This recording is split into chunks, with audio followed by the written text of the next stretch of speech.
Boa noite, igreja. Boa noite.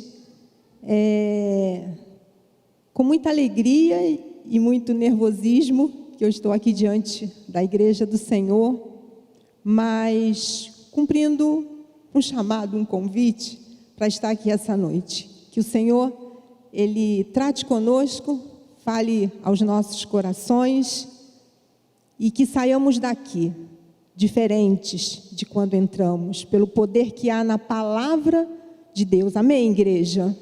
Amém. Deixa eu fazer uma pergunta. Eu vou abrir aqui as minhas anotações, porque eu sou bem estudante. Estudante gosta de escrever e anotar. Quando eu estou me preparando, eu vou escrevendo e vou anotando. E em alguns momentos eu leio aqui, outros, eu trago na mente aquilo que o Senhor falou ao meu coração e outras coisas surgem no momento mesmo, O Espírito Santo trabalha através da nossa vida. Deixa eu colocar meu óculos.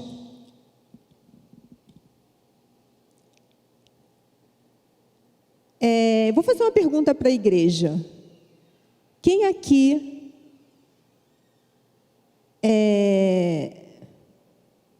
já sofreu, conhece o sofrimento de alguma forma? Levanta o braço, por favor. Todos nós já passamos por algum sofrimento? Já? Vou fazer de novo a pergunta. Quem aqui já passou por algum sofrimento? Ou já sofreu, já sentiu o sofrimento no coração? Ou no momento está passando por um sofrimento? Por favor, levante o braço. A maioria, se não todos, por isso que eu perguntei de novo, a maioria, se não todos os irmãos. E vou fazer uma outra pergunta. Quem acha ou pensa que o cristão, que a pessoa por ser crente, que a vida do cristão não passa por sofrimento? Quem acha, quem pensa isso? Eu sou crente, ou a vida cristã, na vida cristã não tem sofrimento. Levanta o braço, por favor. Eu estou de frente. Ninguém. Então, acho que vai ficar mais fácil para mim, porque nós vamos meditar na palavra de Deus.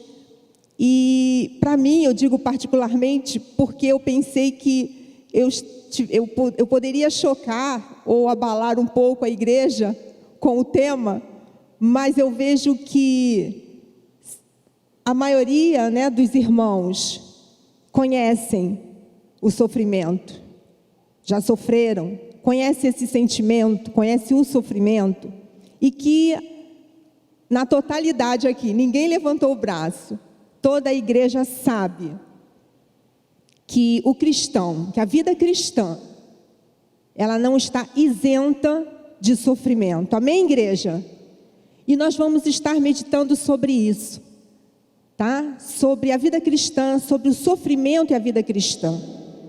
Mas eu me sinto mais tranquila, porque os irmãos não vão ficar abalados com o que nós vamos meditar, porque é a palavra de Deus. Tá bom, irmãos? Vou convidar a igreja a abrir a sua Bíblia na primeira carta, a primeira epístola de Pedro, capítulo 4, a partir do verso 12. 1 Pedro, capítulo 4, a partir do verso 12, nós vamos falar sobre o sofrimento e como devemos olhar para o sofrimento quando ele nos atingir, já que não estamos isentos de sofrer, de termos sofrimento. Olha o que Pedro escreve aqui. Estarei lendo do 12 ao 19, eu vou ler na minha versão, tá bom, irmãos? Diz assim a palavra de Deus: Amados, não estranheis o fogo ardente que surge no meio de vós, destinado a provar-vos, como se alguma coisa extraordinária estivesse acontecendo.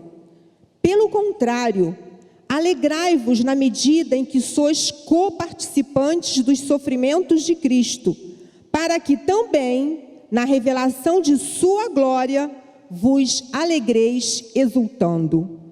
Se pelo nome de Cristo sois injuriados, bem-aventurados sois, porque sobre vós repousa o Espírito da glória e de Deus. Não sofra, porém, nenhum de vós como assassino ou ladrão ou malfeitor, ou como quem se intromete em negócios de outrem. Mas, se sofrer como cristão, não se envergonhe disso. Antes, glorifique a Deus com esse nome. Porque a ocasião de começar o juízo pela casa de Deus é chegada. Ora, se primeiro vem por nós, qual será o fim daqueles que não obedecem ao Evangelho de Deus? E se é com dificuldade que o justo é salvo, onde vai comparecer o ímpio? Sim, o pecador. Por isso também, os que sofrem, segundo a vontade de Deus, encomendem a sua alma ao fiel Criador, na prática do bem. Amém, igreja? Amém. Que Deus abençoe esta porção da sua palavra, que Ele possa falar aos nossos corações através dela. Nós temos aqui Pedro, né, a epístola de Pedro, e Pedro escreveu essa carta com o objetivo de orientar cristãos dispersos pelas diversas províncias do Império Romano a enfrentar a perseguição e outros sofrimentos pelos quais eles estavam passando. O primeiro século, irmãos, foi muito difícil para a igreja cristã. Quando a gente lê o livro de Atos, né, nós temos ali a história, o começo da igreja cristã. Ser cristão significava estar sujeito ao ódio dos judeus e dos pagãos, que achavam que o cristão era uma pessoa estranha, uma pessoa extremamente estranha, curiosa, né? E com frequência uma ameaça para eles. Pedro escreveu essa carta aos irmãos espalhados pelas províncias do Império Romano, né? Quando a gente vê lá no primeiro capítulo, primeiro verso, diz que Pedro, apóstolo de Jesus Cristo, aos eleitos que são forasteiros da dispersão no Ponto, Galácia, Capadócia, Ásia e Bitínia. O apóstolo Paulo já havia passado por essas províncias e já havia pregado o evangelho, né, nesses lugares. Já havia até plantado igrejas. E esses cristãos espalhados por essas províncias, eles eram perseguidos. Eram regiões que tinham sido evangelizadas. Naquela época, predominava, né, entre os judeus, os pagãos, as pessoas que moravam em Roma, predominava a religião politeísta. Eles acreditavam em muitos deuses e faziam cultos a esses deuses que se misturavam, né, com adoração, prostituição. E o povo cristão não participava desses rituais, né, não aceitavam isso para a vida deles, já estavam convertidos ao cristianismo. E por isso também eles eram perseguidos. E até, pasmem, né, eu fiquei pasma na minha pesquisa. Os cristãos, naquele tempo e naquele momento ali, eles também eram chamados de judeus. Porque imaginem só, numa terra onde muitas pessoas criam em muitos deuses, né, o povo que crê num Deus só, eles consideravam ateu. Então, eles eram chamados dessa forma. A vida dos cristãos era uma condenação silenciosa da maneira de viver pagã do Império Romano. Eu estou trazendo tudo isso à luz para os irmãos, para que os irmãos entendam, né, o porquê de Pedro estar escrevendo esta carta a esses irmãos. Uma curiosidade que eu encontrei é que entre os pagãos, né, o povo cristão, eles eram até considerados antropófagos. Olha que curioso, porque havia um ruído, né? Havia uma notícia, aquilo passava de um para o outro, de que eles se reuniam uma vez por semana em algum lugar fechado para comer a carne e beber o sangue de alguém. Então era assim que a mente pagã entendia o que está diante de nós hoje, né? A ceia do Senhor. Para vocês verem onde estavam esses cristãos, né? O meio em que eles estavam inseridos. Então havia, sim, todos os motivos pelos quais os pagãos poderiam hostilizar, né, os cristãos. Era muito difícil. Havia um preço a ser pago naquele primeiro século do cristianismo. Ser cristão não era fácil, né? Eles poderiam ser assediados, injuriados, caluniados, afastados até do convívio social, terem seus bens arrestados, às vezes até prisão e morte, né? O livro de Atos mostra para a gente a morte de Estevão, se tornou um mártir, né? Morreu apedrejado. Então era assim a vida cristã naquele primeiro século. E Pedro, não sei se eu situei os irmãos, ele escreve essa carta com o objetivo de ajudar esses cristãos que estão sendo perseguidos, né, a enfrentar o sofrimento advindo, principalmente das perseguições e os demais sofrimentos da vida. A intenção, foco dessa carta é esse. Mas nós podemos, né, o texto ele é dirigido para um sofrimento que é decorrente de você ser cristão, né, daquelas pessoas serem cristãs. Mas nós podemos também trazer para nós, tirar daqui ensinamentos, princípios para a nossa vida. O foco do texto é esse, mas nós vamos extrair também algumas coisas para a nossa vida cristã. Podemos ser, sim, perseguidos pela nossa fé, né? Nós vivemos numa sociedade hostil e podemos, sim, termos a nossa vida, vivermos dificuldades no nosso dia a dia por sermos cristãos. Mas não é só essa dificuldade, né? Hoje nós entendemos que o mundo, né, os valores do mundo, as coisas deste mundo não combinam com os valores e tudo aquilo que está na palavra de Deus que nós, enquanto cristãos, devemos viver. Então é sim difícil para nós, mas Pedro escreve para animar, né, para explicar sobre esse sofrimento. E nós sabemos também que os cristãos, às vezes, sofrem não necessariamente porque eles são cristãos. O cristão sofre também pelo fato de fazer parte da raça humana. Nós somos humanos e por isso sofremos. Não só porque somos cristãos, mas também porque somos humanos, fazemos parte da raça humana, né, que está debaixo do juízo de Deus e, portanto, sujeito a todo tipo de calamidade. Não é assim? Se nós, quando acontece uma catástrofe, uma calamidade, né, um tsunami, atinge a casa do crente e do descrente, não é? Quando um avião cai, morre o crente e morre o descrente, ok? Estou falando besteira não, né, igreja? É dessa forma, nós estamos vivendo uma pandemia. E nós estamos vendo, né, que o crente é ceifado e o descrente também morre. Então, diante das calamidades desta vida, nós também sofremos.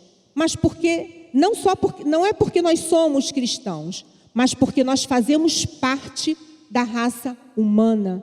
Estamos debaixo, de todo tipo de calamidade, E há um terceiro tipo de sofrimento.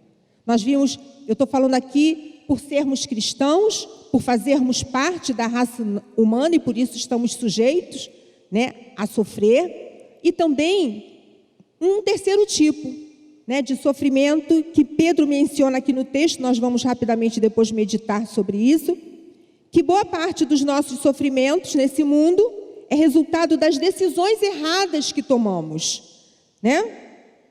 de escolhas erradas que fazemos, palavras impensadas que nós dissemos ou digitamos, que agora estamos na era da informática, e aí vem a reação, e isso traz consequências para nós. Nós pagamos pelos erros que cometemos. Boa parte do nosso sofrimento é por conta de erros, pecados e atitudes erradas que nós tomamos. Claro que se nós reconhecermos os nossos pecados, formos à presença de Deus, reconhecermos esses pecados, pedirmos perdão a Deus, a palavra de Deus diz que Ele é fiel e justo para nos perdoar os pecados. E às vezes, Ele não deixa consequência para nós desses pecados, mas por vezes vamos precisar viver consequências dessas escolhas que fizemos, dessas atitudes que tomamos, daquilo que falamos. Às vezes Deus tira essas consequências de nós, mas às vezes o Senhor deixa que vivamos essas consequências. Por quê? Não sabemos, não sei por que às vezes Ele tira e por que às vezes Ele deixa. Talvez porque em alguns momentos Ele entenda que é terapêutico, para a nossa vida. Aquilo vai nos ensinar e vai nos deixar atentos para que a gente não incorra no mesmo erro. Eu não sei, nós não sabemos, faz parte dos desígnios de Deus, dos propósitos de Deus, mas a verdade é que às vezes Deus nos livra dessas consequências, mas às vezes não. Amém, igreja? Estão acompanhando? Essa passagem, embora tenha um foco na perseguição, um sofrimento resultante da perseguição por amor a Cristo, os princípios podem ser aplicados de maneira ampla ao sofrimento que nós experimentamos aqui nesse mundo. E agora eu vou para o texto. Conseguiram captar aí o contexto, Para quem Pedro está escrevendo, como eles viviam, quem eram? Eram cristãos perseguidos, Pecado, sofrimento, por serem cristãos, por fazerem parte da raça humana, estamos debaixo, Já nascemos neste mundo pecado, somos herdeiros, de Adão, e por isso nascemos, já com esta marca do pecado, e por isso nós sofremos. E às vezes as nossas escolhas, a nossa falta de sabedoria, de discernimento, de um contato maior com Deus, e também porque não deixamos o Espírito Santo nos encher. A palavra de Deus, Paulo diz, enchei-vos do Espírito, porque quanto mais cheios do Espírito estivermos, menos cheios de nós estaremos e mais orientados poderemos ser nas nossas escolhas e atitudes. Então, só quis situar os irmãos, e agora eu vou para o texto, A primeira orientação que Pedro dá aos seus leitores aqui sobre como enfrentar o sofrimento é não estranhar o sofrimento quando o sofrimento chegar. Olha o que Pedro diz no verso 12. Amados, não estranheis o fogo ardente que surge no meio de vós, destinado a provar-vos, como se alguma coisa extraordinária vos estivesse acontecendo. Pedro diz que é para a gente não estranhar. O sofrimento da vida do cristão não é nada extraordinário. Não é. extraordinário seria se nós passássemos por essa vida e não tivéssemos sofrimento. É isso que Pedro está dizendo aqui. Que o sofrimento do cristão, ele é ordinário. É o normal, é comum, está embutido na nossa vida o sofrimento. Esse ponto é muito importante, irmãos, porque se você não entende assim, quando o sofrimento bater na sua porta, na minha porta, na nossa porta, nós vamos ser tomados de surpresa e vamos indagar a Deus. Senhor, por quê? Por que comigo? Por que isso na minha vida? O Senhor não perdoou os meus pecados? Não sou teu filho? Por que isso na minha vida? Então, é importante a gente entender que extraordinário seria se nós não passássemos pelo sofrimento. É o que Pedro está dizendo aqui. Deus, ele nunca prometeu isso para a gente. Ele nunca prometeu nos livrar do sofrimento. Ele prometeu estar conosco no sofrimento todos os dias. Ele diz, estarei com vocês todos os dias. Mas não há uma promessa de que Deus nos livre do sofrimento. Não há, irmãos. A Bíblia não fala isso. Isso é enganoso. Não há. E Pedro diz, amados, não estranhem quando o fogo irromper, quando o sofrimento irromper na sua vida, porque não está acontecendo nada extraordinário. Ou seja, isso é que é o padrão, diz Pedro. Você viver em sofrimento, sem sofrimento, é extraordinário. Isso sim é que é extraordinário. Você passar por essa vida e não enfrentar sofrimento, como eu falei. No caso aqui, dos leitores de Pedro, a causa principal era porque eles eram cristãos naquele ambiente hostil. Fora isso, irmãos, são humanos, pertencem à raça humana, e está debaixo do juízo de Deus, como nós estamos. Deus submeteu toda a raça humana às consequências do pecado de Adão. Então, você já entra nesse mundo debaixo da marca do sofrimento, da dor, da angústia, das aflições, das frustrações. Deus diz, para Adão, ele diz para Eva que Eva daria à luz com dores, e para Adão que ele tiraria o seu trabalho, com suor, do suor do seu rosto, ele teria a sua sobrevivência.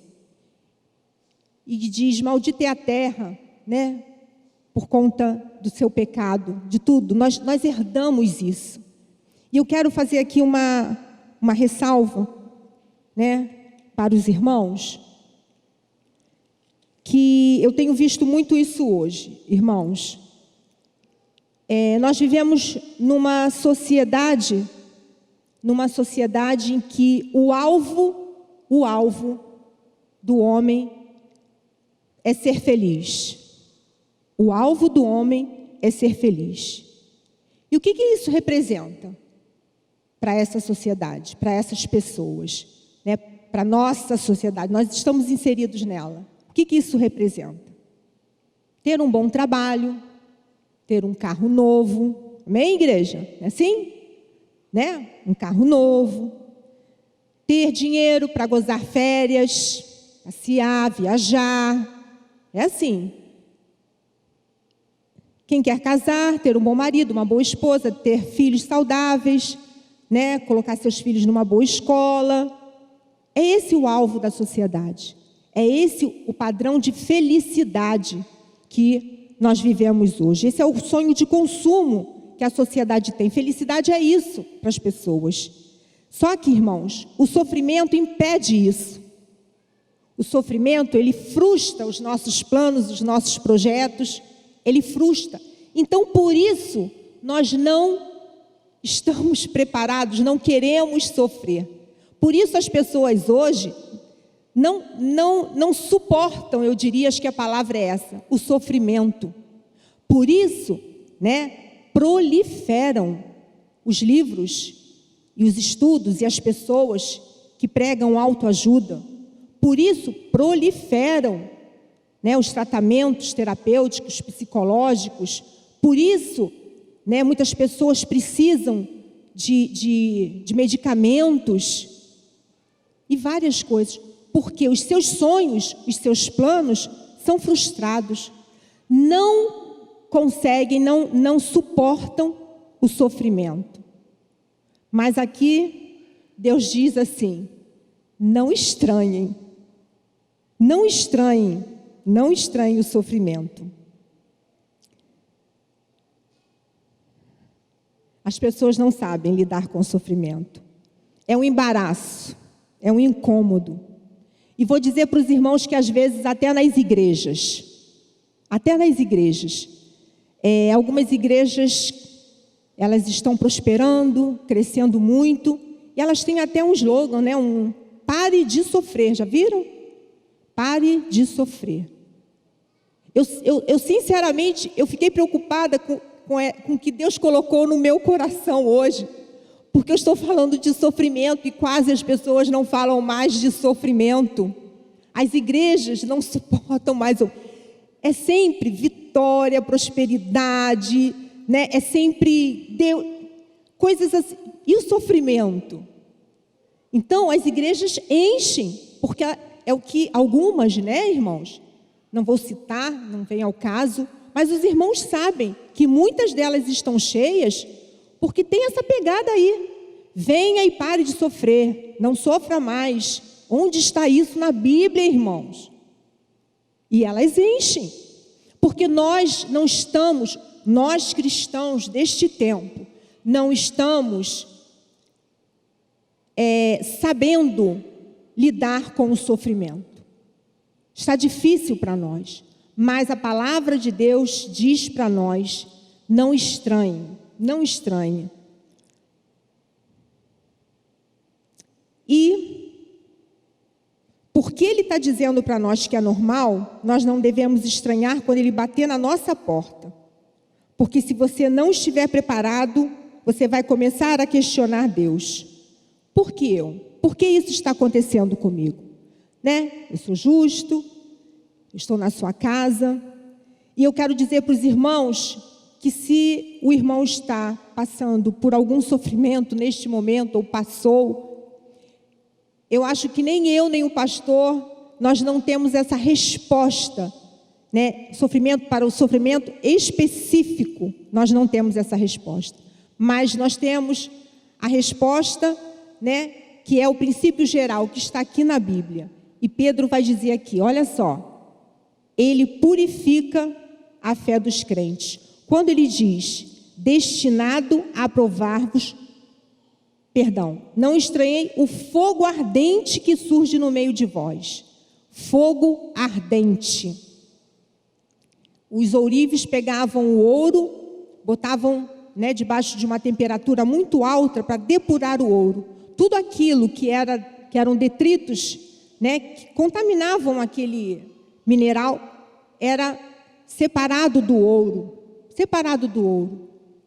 E aqui Pedro, na linguagem dele, ele está dizendo, olha, não estranhe o fogo ardente que surge no meio de vós. Deus está depurando a nossa fé. Deus está tirando de nós esses detritos que trazemos conosco. Que Ele faz a nossa vontade, que tudo que eu quero, né, eu vou receber, que eu sou filho de Deus, então Deus está depurando a nossa fé. É o que Pedro está dizendo aqui. Então, vamos aceitar isso. Vamos entender que Deus, porque nos ama, Ele nos trata. Verso 13. Pelo contrário, alegrai-vos na medida em que sois coparticipantes dos sofrimentos de Cristo, para que também na revelação de sua glória vos alegreis exultando. Pedro diz assim, pelo contrário, ao invés disso, se alegrem na medida em que nós somos coparticipantes dos sofrimentos de Cristo, para que também na revelação de sua glória vos alegreis exultando. Nós estamos unidos a Cristo. Cristo foi morto. nós também, Cristo foi crucificado, nós também fomos crucificados com Cristo.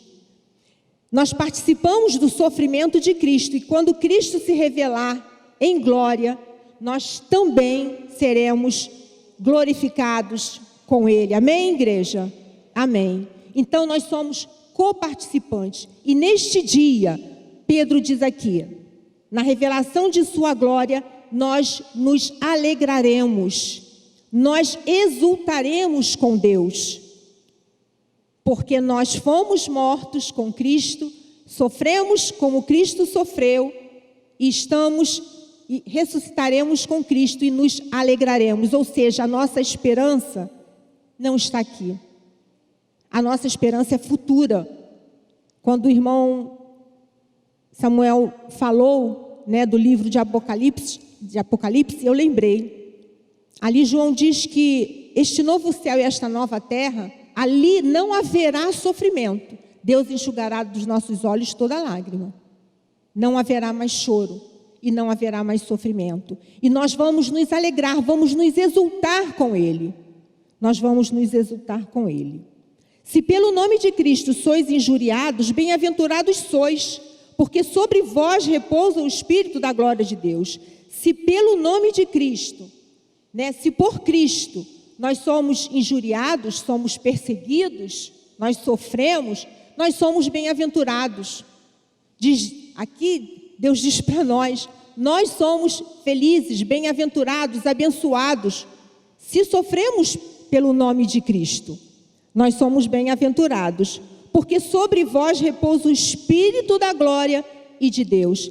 Essa figura aqui que Pedro usa, Espírito da glória e de Deus, é o mesmo Espírito, irmãos, que estava, né, que está nos livros de Moisés, no Pentecoste, quando no tabernáculo a glória de Deus, a Shekinah de Deus, a nuvem da glória de Deus repousava ali no tabernáculo. Existe uma narrativa em que um dia ela foi tão intensa que Moisés não pôde entrar naquele lugar. Mesmo aconteceu no templo, né, já na monarquia, Salomão, quando ele inaugura o templo, a glória de Deus invadiu, a Shekinah de Deus, a nuvem da glória de Deus invadiu aquele lugar. E não puderam, né, ministrar, os escribas, né, os cantores, os levitas não puderam ministrar devido o que aconteceu de tremendo ali naquele lugar. Então, é esta glória, né, que repousa, diz aqui, na revelação de sua glória vos alegrareis exultando. É no 14, irmãos. Sobre vós repousa o Espírito da glória e de Deus. E é o mesmo Espírito também, li sobre isso, que quando Jesus foi batizado, né, que os céus se abriram e o Espírito da glória, o Espírito glorioso de Deus, ele repousou sobre Jesus. Esse mesmo Espírito da glória e de Deus repousa sobre mim e sobre você que aceitou a Jesus como Salvador.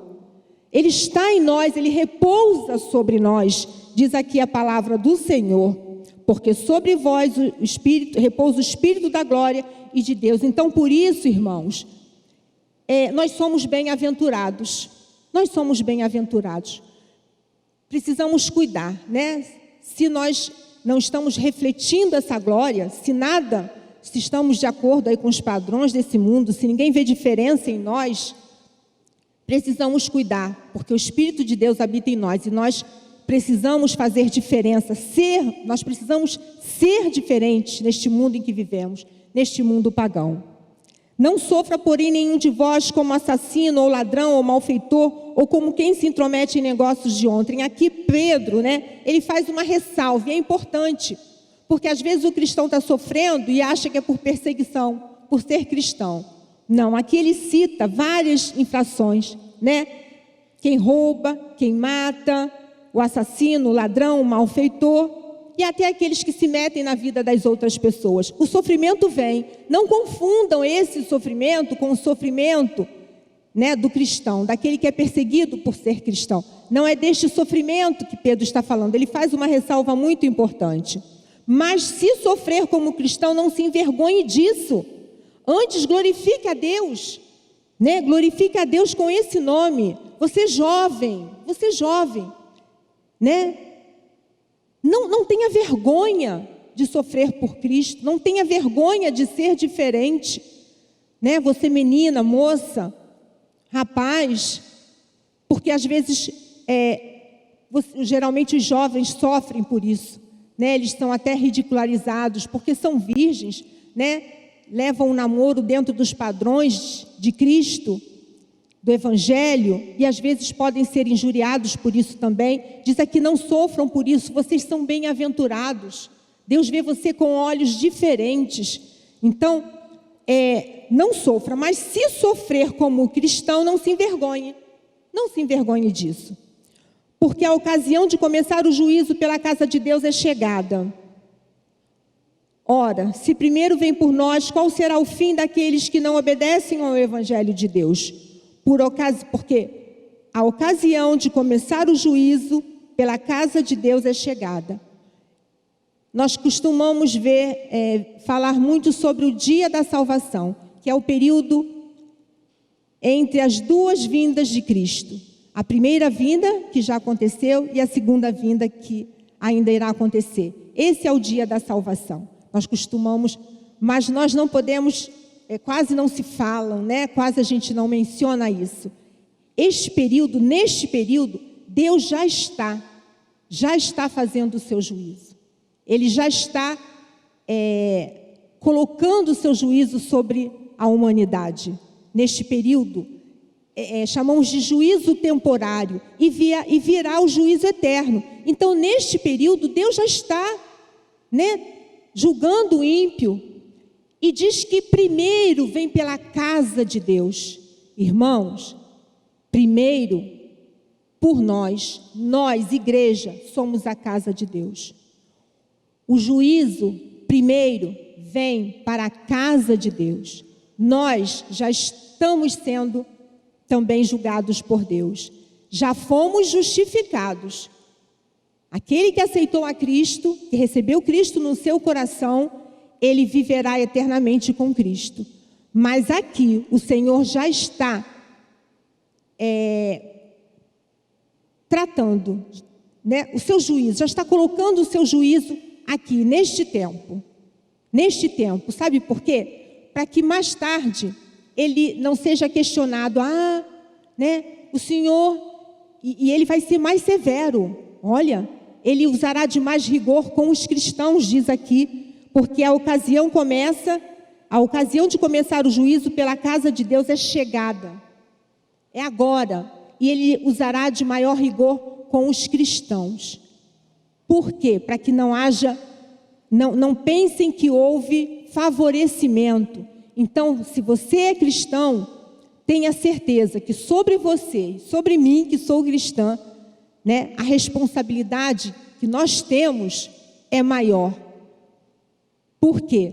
Para que não haja nenhuma cobrança depois, não haja nenhum pensamento, porque era cristão, porque era crente, né? Então, lá dentro da igreja tinha um adúltero, tinha um que furtava, outro roubava, e você fez vista grossa, perdoou só porque aceitou. Não.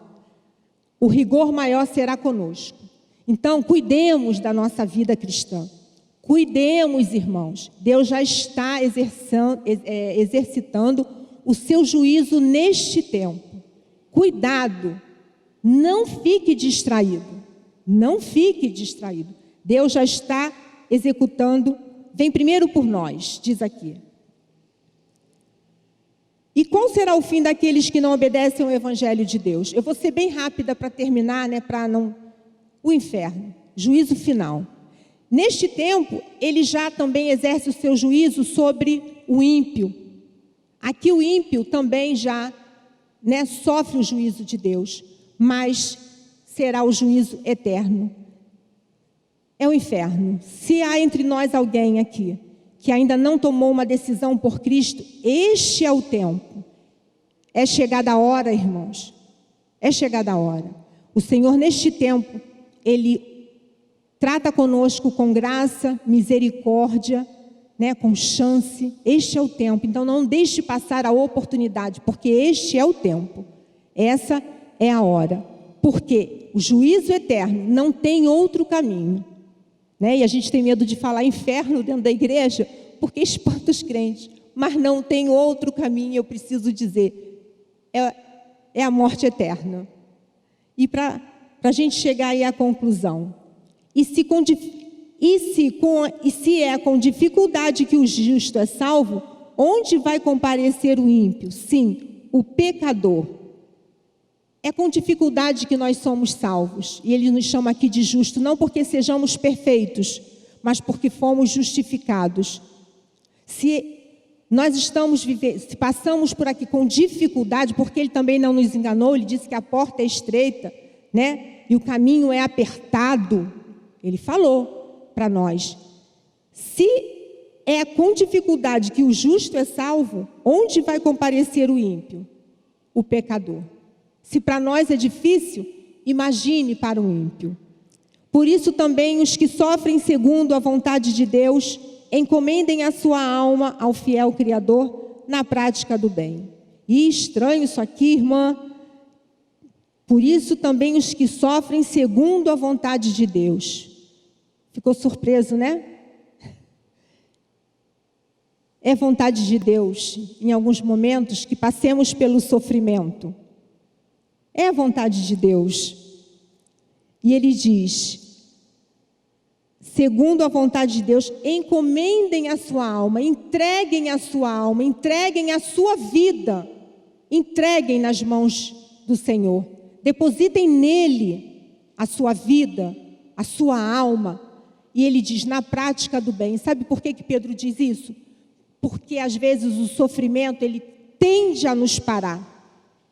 Ele tende a nos parar. Ficamos paralisados quando estamos sofrendo. Mas ele diz, não parem, continuem praticando o bem.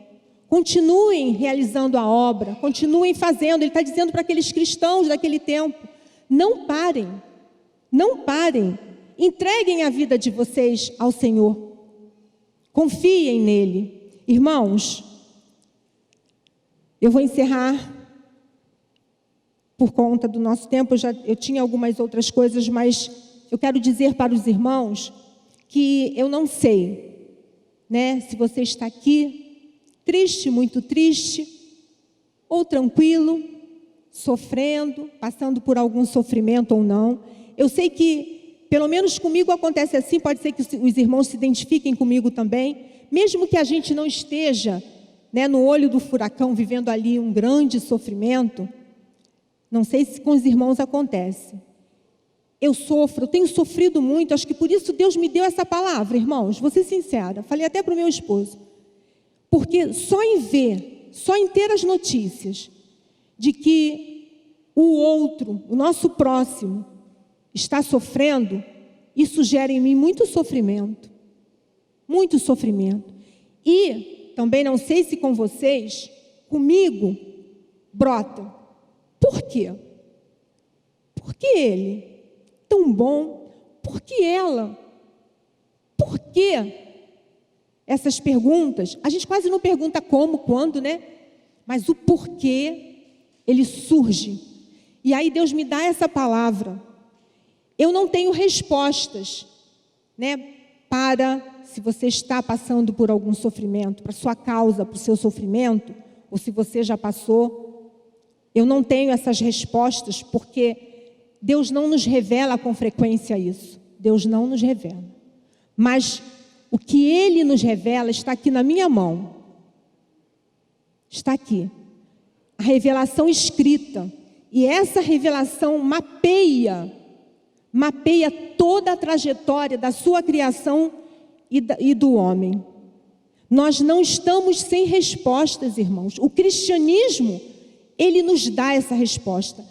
Não especificamente, particularmente para o meu sofrimento ou para o seu, mas para tudo que acontece aqui nesta terra, neste mundo.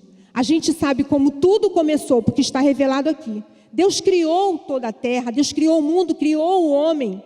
Nós sabemos, né? Nós entendemos, porque aqui está revelado o caminho, está mapeado aqui tudo o que está acontecendo. E está aqui também onde nós vamos chegar. o que nos aguarda? A glória de Deus, a presença de Deus. Então, não fiquemos espantados com o sofrimento que nos acomete, ou que não. Ele chega ao ponto de dizer, alegrem-se, alegre-se. É forte, né? Sabe por que ele diz alegre-se? Porque quando Jesus ressuscitar, quando ele vier em glória, nós participaremos desta glória com ele. Seremos glorificados, ressuscitados com ele para todo sempre. Essa é a resposta que eu tenho para você, irmão, e para mim. Geral, confiemos nisso. O Senhor está no comando de todas as coisas. Há um propósito em toda essa trajetória, em tudo isso que está acontecendo. Nada é por acaso. E o Senhor, Ele vai cumprir o seu propósito. Nós não estamos sozinhos nessa caminhada, irmãos. Existe o consolo do Espírito Santo, existe o consolo que vem do céu. Não busquem consolo nas coisas deste mundo. Vocês não vão encontrar, nós não vamos encontrar. O nosso consolo não está aqui. Amém, irmãos? Não está aqui. O nosso consolo está na glória vindoura, que está prometida para todo aquele que perseverar. Que Deus nos ajude nesta caminhada, né? Convivendo, vivendo com o sofrimento, às vezes pelo cristianismo, às vezes porque somos humanos, simplesmente por isso, e às vezes porque tomamos decisões e fazemos escolhas impensadas. Que Deus nos ajude, que os irmãos saiam daqui com esta palavra de esperança. Não é para assustar os irmãos, é para que os irmãos saiam confortados por Deus. Deus está com você no sofrimento e nada foge ao controle dele. Amém, irmãos? Que Deus nos abençoe.